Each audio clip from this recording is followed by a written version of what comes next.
Hello, I'm in a 2012 GMC Terrain, and today I'm going to show you to add coolant. So first open the hood, and then towards the driver's side you should see your coolant reservoir here. This would be where you want to add to typically. And while it's cold, there's a max line here and a minimum, so you don't typically want it all the way full. There's supposed to be some air gap.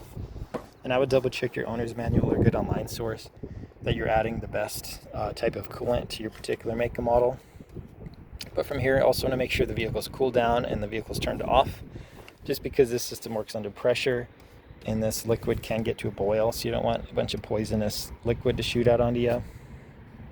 But that said, when you're ready, just unscrew this, and either the funnel or straight from your diluted coolant jug, just add as needed to around that max mark. And then screw this back on nice and tight. And that said, typically you want to make sure what you're adding matches the same color and type of coolant that's already in here, because you don't typically want to mix and match coolant as well.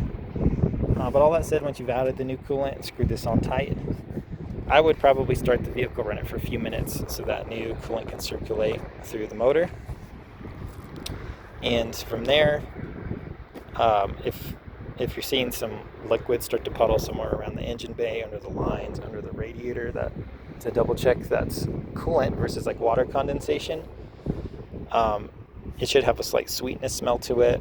If it's coolant, it'll have a slight coloration to it. And you don't really want it on your skin, but so you have a glove on and feel it.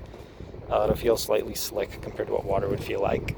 And if you do see that coolant forming, that's just an indication that area is probably somewhere that's got a leak that needs repaired.